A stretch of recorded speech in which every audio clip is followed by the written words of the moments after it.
como si hacía hace años. El peregrinaje por los Himalayas. Qué bueno. Okay. Mind, body, family, and everything I own, I offer at your lotus feet, O Nanda Kishore. In good fortune or in bad, in life or in death, I take shelter at your lotus feet. All of my possessions I have given to you, so now I no longer take any responsibility for them. Slay me or protect me as you wish. You have the right because I am your eternal servant. If it is your will that I be born again, then may it be in the home of your devotee. May I be born again even as a worm, as long as I remain your devotee. I have no desire to be born as a Brahma, averse to you. I yearn for the company of the devotee who is completely devoid of all desire for worldly enjoyment or liberation. Father, mother, lover, son, Lord, preceptor, and husband, you are everything for me. Bhakti Vinoda says, O Kana, please hear me. O beloved of Radha, you are my very life and soul.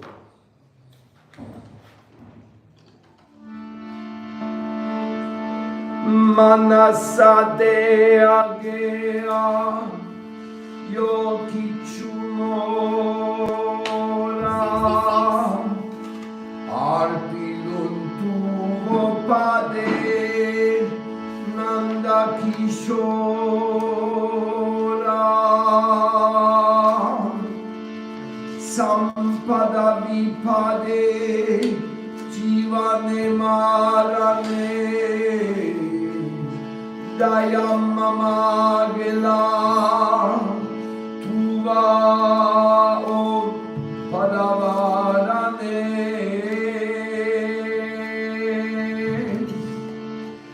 Madhavira kavi yo icha sahara nityadasha prati tuvarikara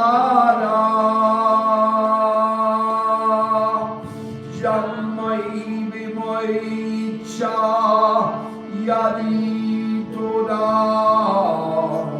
Bhakti Grihe Jati Janma Homora Kita Janma Ho Yata Tuvadasha Vayuka Brahma Janmanayasha Mukti Spriya Vidaye Bhakta Lavaite Taka Sangha Mudakta Janaka Janani Daitatanaya Prabhu Guru Pati Tahu Sarvamaya Bhakati Vidodakaye Chunakana Radhanatatu Hamada Padama Hare Krishna Krishna Krishna Hare Hare Rama Hare Rama Rama Rama Hare Rama Hare Krishna Krishna Krishna Hare Rama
So today I will tell you a very interesting historical account. This comes right out of the recent history before our Gurudeva Srila Prabhupada went to the West. Please go back to the time when our beloved Bharatavarsha has been colonialized by the British.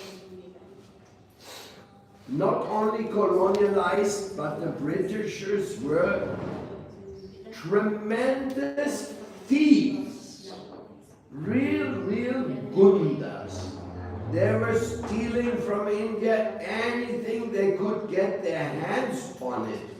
Jewels from the temples, national treasuries, anything. Plus, they were mistreating the brothers and sisters of Bharata like slaves. So, everybody in India was deeply upset. Already India had gone through the colonialism of the Mughals, which tried to defeat India again and again. Sometimes Indian soldiers, some Rajputs, they win over the Mughals. There was one great sage here, very close by.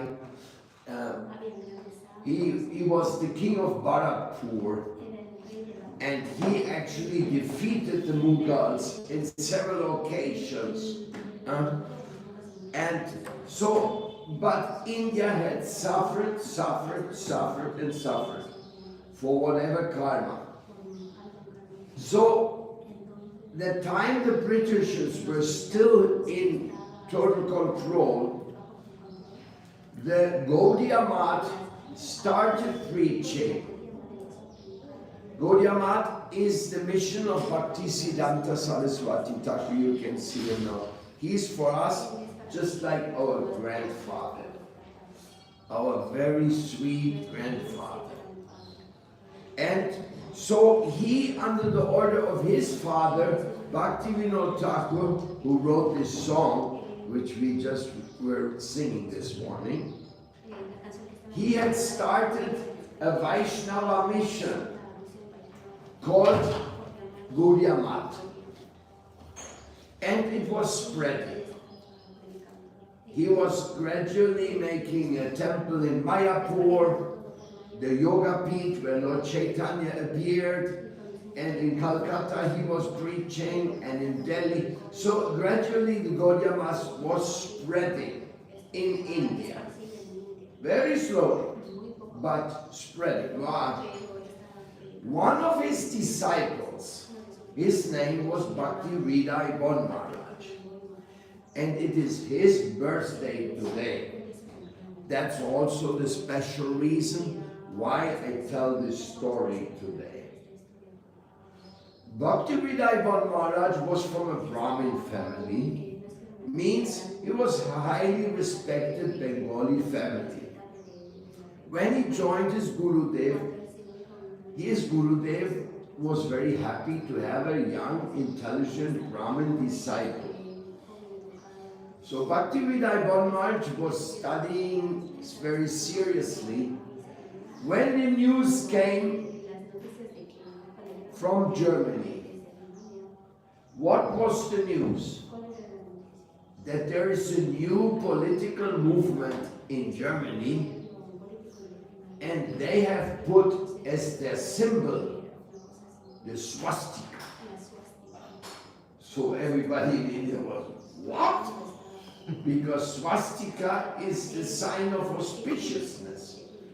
It's the sun in right and the moon in left, depends where the direction it takes. So either the sun or either moon, it is very auspicious. So when they heard in India, these Germans have put the swastika as their emblem, like the logo, so they were very surprised. How's possible? This is our auspicious symbol. Next thing they heard was that the Germans, they are looking for the Aryan race. So Aryan race is a very interesting word. Aryan, it comes from Sanskrit. And actually it means one who loves Hari. He is an Aryan. We have one state here called Haryana, because that's where the people who love Krishna, they live. So like Bihari, Haryana, these names are directly connected with the Supreme Personality of Godhead. So when they heard that the Germans, they wanted to find the Aryan race, the Indian people said, wow, they like us, because according to us, India, where you love Hari, there's the Aryan. There was never any Aryan invasion like the Europeans speculated, especially the Britishers, who were lying and stealing left and right. So, next news they heard that the leader of the Germans, the one who was in the political party, he was a vegetarian. Oh, when they heard that in India, they thought, that must be interesting. What is happening there in Germany? What? And the next thing they knew, that this Hitler and his people, they're against the British. But they're against our enemies. That means there must be very good people. They are fighting, they're against the British. Yes, the British are so bad. So, next thing, that actually, time-wise, I'm not completely sure, because Subhash Chandra Bose, he was an Indian freedom fighter. He was actually the leader of the Indian freedom fighter. But the story I'm telling to you is earlier. the Second World War had not started yet. The Germans, they were just coming into power. So when they told this to Bhaktisiddhanta Saraswati Thakur about the swastika, the Aryans, the vegetarian, he said to Bhakti Hridaya Bol Maharaj, you should go and preach there. He sent him to England and to Germany. And this young devotee at that time, Gurudeva sent me, so he went. He went to England and he actually got a place in England for preaching. Then, because Gurudev's order was to go to Germany, he went to Berlin. There he was, an Indian brahmachari in Nazi Germany. Now what did he do? He went to the chief Nazis. He went to the people in charge. So he got to speak to Goebbels. Goebbels was the propaganda minister of Hitler, and later he is considered one of the worst of the people. Anyhow, he spoke to our young sannyasi, Bhakti Hridaya Bol Maharaj, and he said, oh, very interesting. And Bol Maharaj was telling him, well, we are believing in the Aryans. We believe that we are not this body. He was telling him some basic tenets of the Vaishnava philosophy. And he said, yes, this is very nice. So then he asked permission to teach Bhakti Yoga in Germany. And Goebbels told him, you can give classes in all the universities in Germany, but you have to learn German for me. You have to learn German. Now, this Bhakti Hridaya Bol Maharaj, he was such a sevaka, such a servant, he studied German immediately. And he started giving classes in German universities. That was the most amazing thing. At the same time, our concept, we are not this body, we are spirit soul, is quite different from the Aryan concept of the Nazis. They were thinking an Aryan is fair-haired, blue eyes, tall, like they were thinking that the European race, they are the Aryans. But Bol Maharaj's teaching was Siddhanta. We are not this body. So he went around and he was teaching and teaching, and the Nazis were getting more stronger and stronger. And the Nazis started realizing that his philosophy was quite different from what? So the expectation of the favorable reception by the Nazis to the Vaishnava philosophy, it failed. As a matter of fact, we don't know the exact history, but Bol Maharaj had to escape from Berlin and he went back to London because he also had a preaching center in London. So preaching in London, preaching in Germany at the same time, the World War was just about to begin. Anyhow, that is the history. If the Germans would have listened to the understanding of the Siddhanta as Bol Maharaj brought to them, there would not have been a Second World War. The Germans would have understood this is nonsense. We are all brothers and sisters before God, and we have to become God conscious. But they wanted to become only political power and exploitation. So, of course, political topics will never end. Either they end with the death of the one or the death of the other. Is really not much to be learned there. So, Bol Maharaj returned. When Bol Maharaj returned to India, from his tour, he reached in Mumbai by boat. In Mumbai he met Srila Bhaktivedanta Swami Prabhupada, my Gurudev, and he met Srila Bhakti Rakshita Maharaj, him, and they together took a train from Mumbai to Calcutta with Prabhupada. Because it was the big reception of the first messenger, first great messenger of Bhakti who went to the West. So it was like a huge event. For the Gaudiya Math, it was the historic thing. So on that train, Bon Maharaj said, there are many questions the Westerners asking me, I cannot find no answer. So then Bhaktivedanta Swami Prabhupada said, please tell us, what are those questions? So then Srila Bhakti Rakshita Maharaj answered those questions.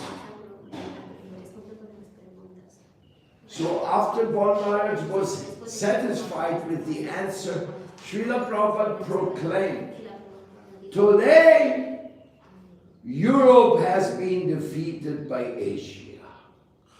That was his great exclaim. Because Srila Maharaj could answer all the questions, Bon Maharaj couldn't really. I forgot what were those questions. Maybe they're written somewhere, but I remember Prabhupada proclaimed, today Europe has been defeated by Asia. Then they reached in Calcutta, where he went to meet Bhaktisiddhanta Saraswati Thakur. There was a grand reception in the Howard train station, which there's photos of that. The king of Tripura also went there. Oh, I forgot. When Bon Maharaj went back, he took 2 German devotees back, who he had made devotees on his preaching. One of them was Sadananda Prabhu, and the other one was Baron Kurt. These 2 new devotees, they were inside the train, and they went there, and they were in this, there was the reception of the first European Gaudiya Vaishnavas. Today they would receive you as the first Mexican Gaudiya Vaishnava, first Brazilian Gaudiya Vaishnava. It would be like the big reception, but you are not the first. There's some other before you who have already converted to Krishna consciousness by the grace of God. But that is the history. The history. So Bhaktivedanta Bon Maharaj, later he went back to the West. He preached again. So it was really the beginning of the mission, but they didn't go back to Germany, because then the Second World War, Germany was destroyed and everything. And then there was another thing, that Subhash Chandra Bose, he contacted the Nazis and he said, you are winning against the British. The British have many Indian soldiers. So those Indian soldiers who you capture like prisoners of war, give them to me, and I will fight the British with them. Because the British soldiers, they were slave soldiers. They were made soldiers by the obligation of the British, not because they were in favor of the British. So when they joined the freedom fighters of Subhash Chandra Bose, then actually Subhash Chandra Bose went to Berlin. There's a story. He went to Berlin. He also fell in love in Berlin. He got married in Berlin. He married a German girl. And Then later, he went back by submarine to India to coordinate the fighting against the British. So that there's some history of what exactly happened. There's a movie also about Subhash Chandra Bose. But that Subhash Chandra Bose was getting in contact with the Nazis for fighting against the British. That's why in India today, every normal person you meet who is not very well informed about history, they still think that Hitler is some kind of hero because he fought the British. If you fight my enemy, you're my friend. That's as easy as it is. So this is a little bit the background of everything would have changed if they would have listened to Bhaktisiddhanta Saraswati Thakur's explanation that we are not this body, we'll be born again and again until we surrender to Krishna. But all these things the Germans, they could not understand. They were only thinking in terms of material race, superior race. They thought we are the superior race. Oh, nonsense concoction. Really, really nonsense. Nothing philosophical, nothing Siddhantic in it at all.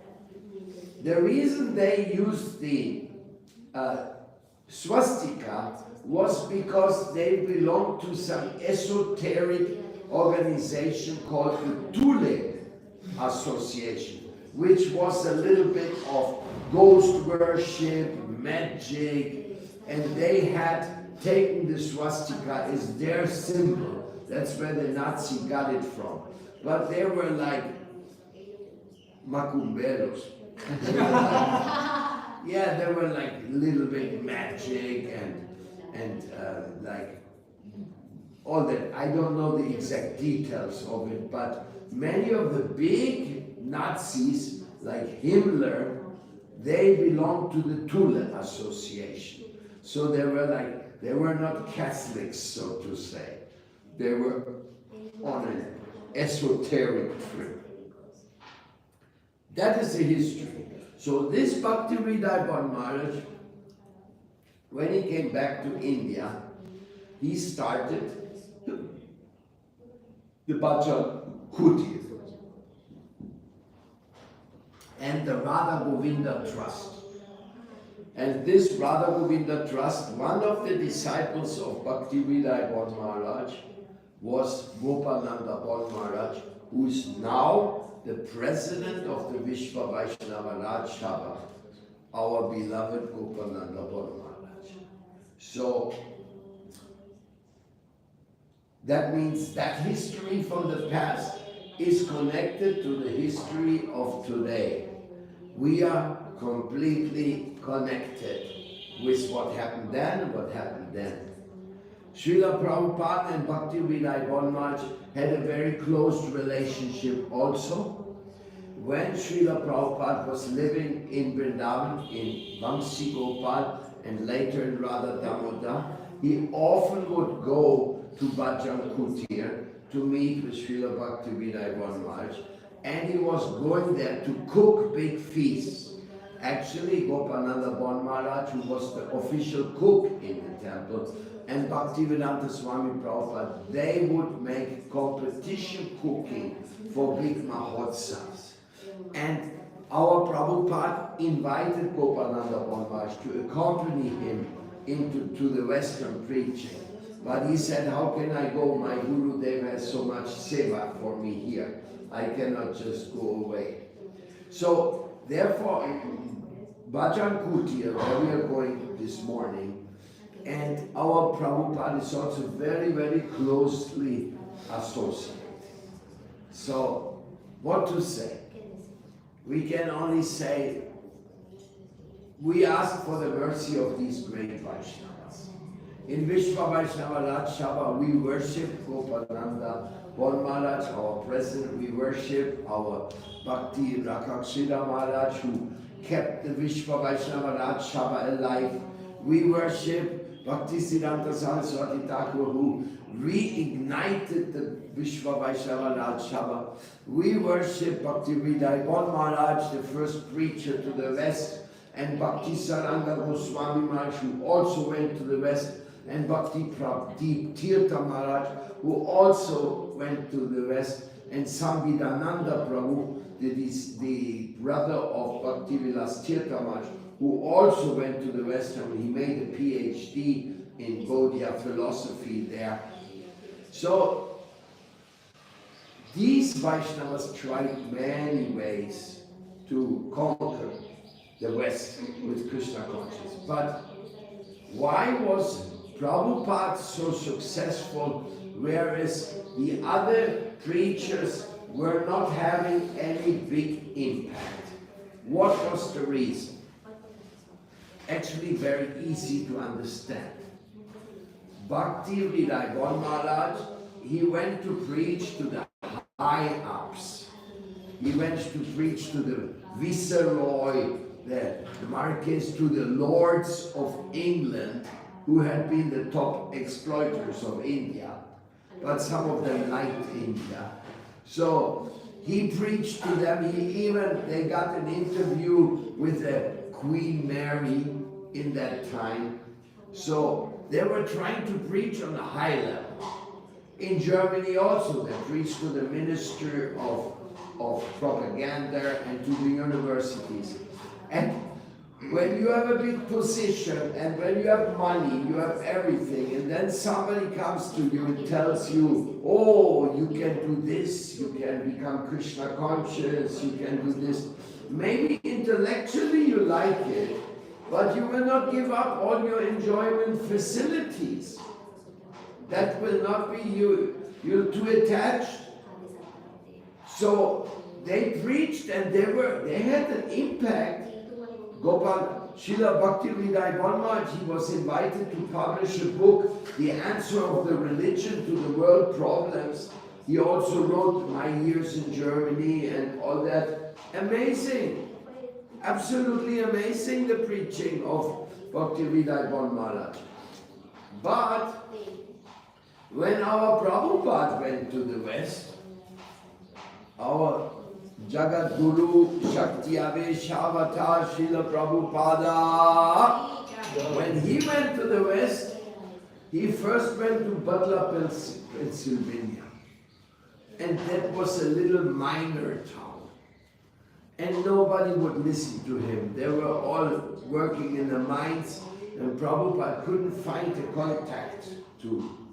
Then he decided to move to New York. And in New York, he started preaching on the Lower East Side, the Bowery. He started preaching in that area where the people were hanging out like hippies, beatniks, drug addicted, lost souls, you could say. There where Prabhupada started his preaching.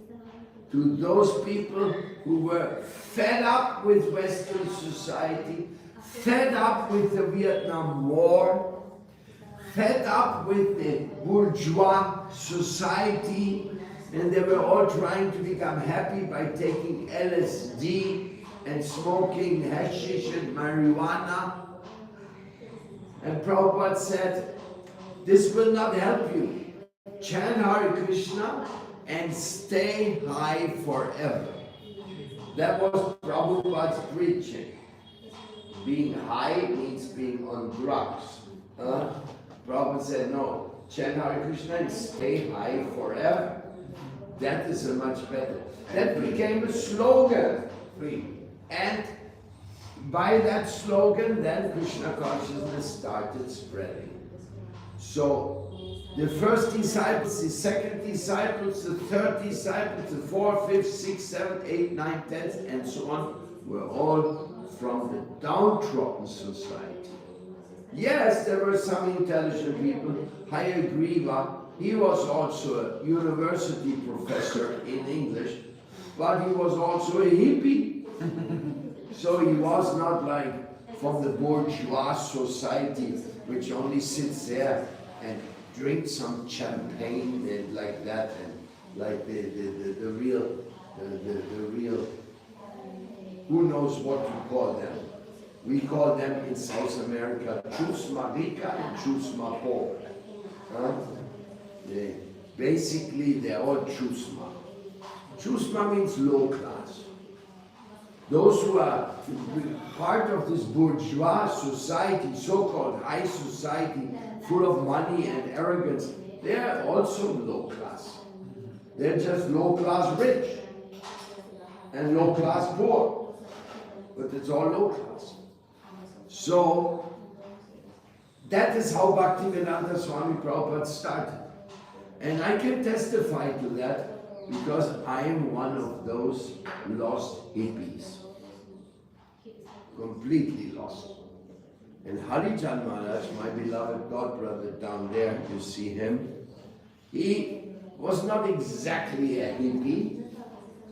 He was a bullfighter but before bullfighting also he went into many different things looking for some answers to life, and by the grace of Srila Prabhupada he got bhakti. So here we started our preaching. A hippie and an ex-bullfighter. That was our team. Of course there were some other devotees also. We were not alone. But we started leading that devotional community in Colombia. So if anything happens, it's by the will of the Lord. So by the will of the Lord, Bhaktivedanta Bon Maharaj only recruited 2 devotees who took initiation, whereas Prabhupada converted thousands of people to Bhakti Yoga. But this is all history. And today, I told you the complete history about what the people in India were thinking. Oh, the Germans, they're becoming very favorable, they're very good people. Also, the Germans were known of having studied a lot of Sanskrit. But that's true, they did, but they studied Sanskrit and they worked for the Britishers to degrade Indian image by falsifying scriptures and by making a misrepresentation. So the famous Max Müller, who's even respected in India today, that he was also against the Vedic Siddhanta. He was not a friend of India. He confessed that in some of his letters. I have been paid for making the Indian culture look bad. So it's not a speculation, it is clear. So that's about the history of Bhaktivedanta Bon Maharaj, history of Vishva Vaishnava Rajshama. At that time, the Gaudiya Math was one mission. There were others, there were other parivars. There was Nityananda, Mansa, Advaita, Mansa, different lineages, which actually we're going to meet today, some of these lineages, when we go for the Yamuna Puja. But these lineages, they were not very strong, and they didn't take Krishna consciousness to a higher level of preaching. But they looked after some of the temples here. There were. But Gaudiya Math was the new upcoming mission of explaining the Vedic philosophy in such a wonderful way that the world can see what benefit to take from the teachings of Lord Chaitanya. So, therefore,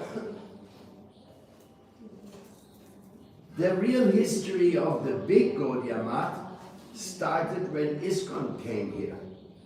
Prabhupada came back. He is also Gaudiya Math. ISKCON is another Gaudiya Math.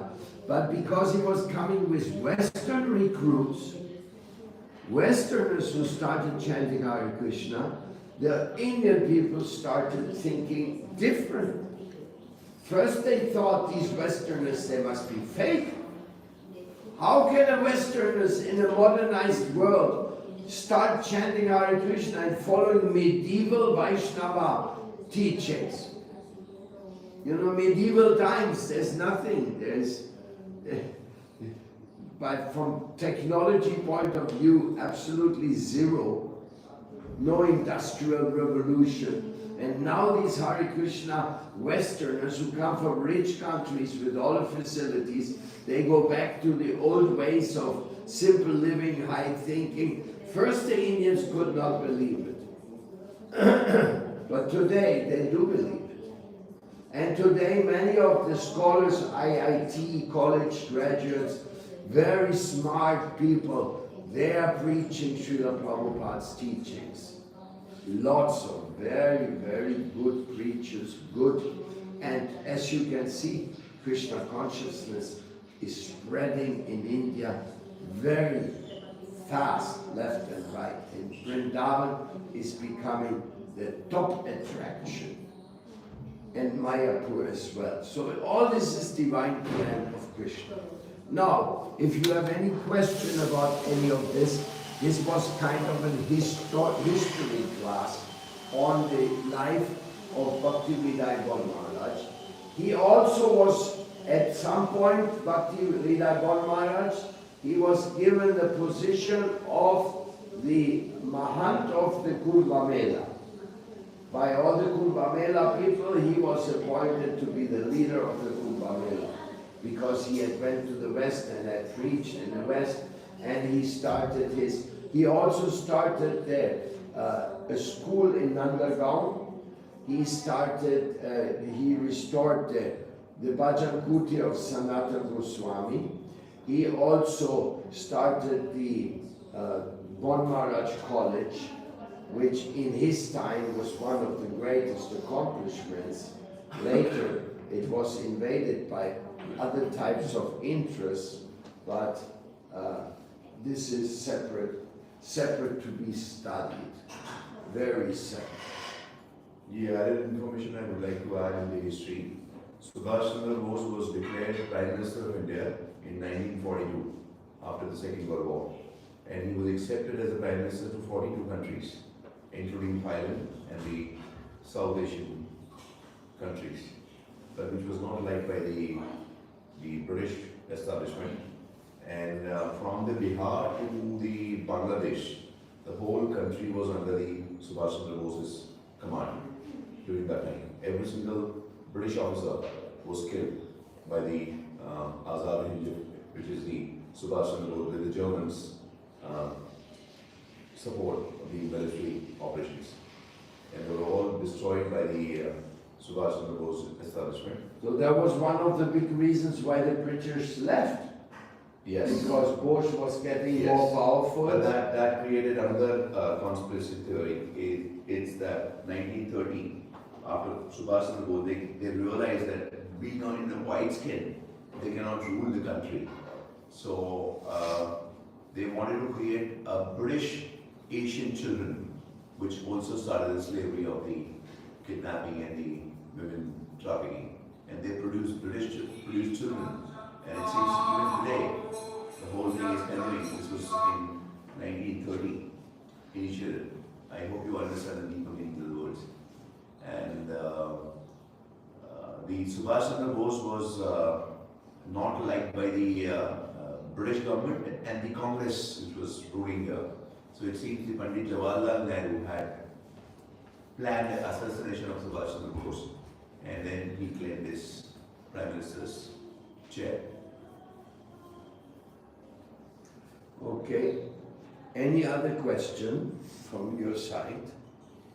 We have a few more minutes time. We actually received a call. We didn't call it that. No. Any other question? Also, there is some insight about. Speak louder. There is also another insight about Srila Bhakti Vidai Maharaj, that he was in Germany when he knew about Prabhupada's departure, Prabhupada Bhaktisiddhanta. And then when he came, everything already has happened and the mission was broken in pieces. And he was first like joining Bhakti Vilas Tirtha Maharaj side, but then also he didn't feel nice there, so he was in a big depression, and because his Gurudev is not anymore, he didn't feel anymore the wish to go back to West. I mean, everybody was just completely without Prabhupada Bhaktisiddhanta there. They were all just so he took a trip to the Char Dham, and he, you know this better than me, you can tell. Yeah, the book, Yeah, Vaikuntha. yeah. He took 3 vows, no, on that trip. He will only walk. He will all the time chant Hare Krishna, and he will only eat once per day or something like that.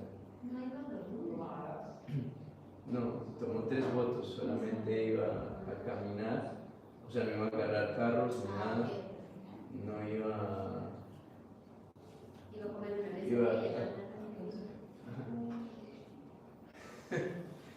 entonces, then he had all the experience, and in Gangotri he could find out his Swarup.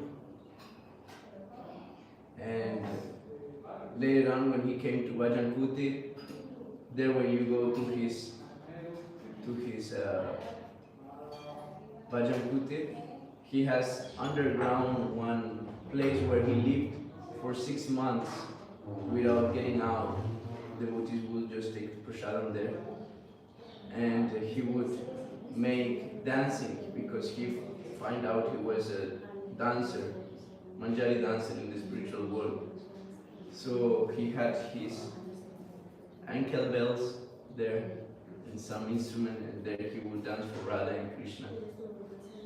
And you can see them nowadays, and he also had like a very special picture or image of Radha and Krishna combined with Sri Chaitanya Mahaprabhu, and then he would do his meditation all the time. That's how he, let's say, got power again to continue preaching after Prabhupada departure. So also very nice. And you can get the book there on the way to Vaikuntha, the description how he walked all this. It's a very beautiful book because it shows you the Char Dham Parikrama. All the beautiful places you can visit in the Himalayas when you go to do this parikrama. This is Gangotri, Yamunotri, Gangotri, Kedarnath and Badrinath. Kedarnath is which one? It's the temple of Lord Shiva. That is the famous Himalaya temples of him. Yes, all the 4 temples are very famous, and almost all of them have hot springs. When we learned Shiva is living in the Himalayas, that means he's there in No, that's in Kailash. Kailash. That is So even more higher. Oh. But Kedarnath is the last temple.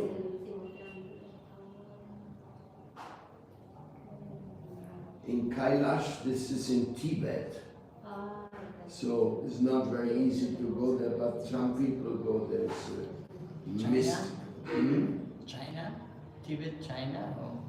Well, Tibet is part of China. Involuntarily. Yeah, but so if you want to know that place, you have to go to China. That would be very hard You have because to go to China. and then escape the restrictions, right? Mm-hmm. And the another one, sorry, the 4th one after Kedarnath was? What? Badrinath. Badri. And which one is? Kedarnath, Badrinath, Yamunotri, Gangotri. Vishnu is Shiva, so Badrinath Kedarnath. Badrinath is a Vishnu temple. Oh. Donde Udava, ¿no? Udava predicó allá. Very famous temple of And Vishnu Narayan Rishi. They are there. Oh. And here in Braj we have Adi Badri and Adi Kedarnath. You can visit Badrinath even here within Badri. Wow. This is open only summer, no? Yes.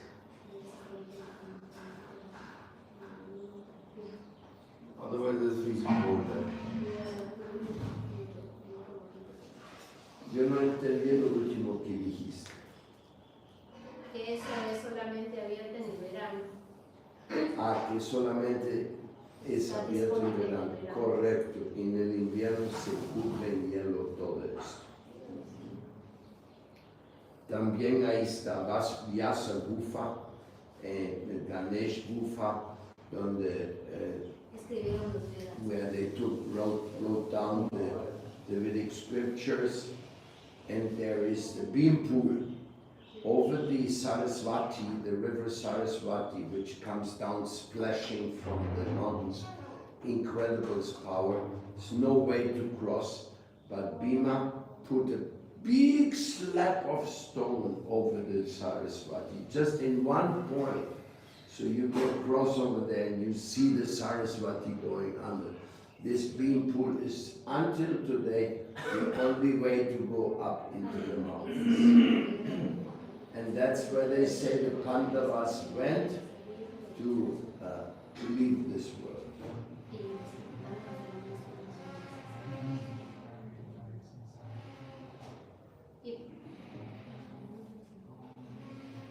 ¿Cómo se llama la Ya.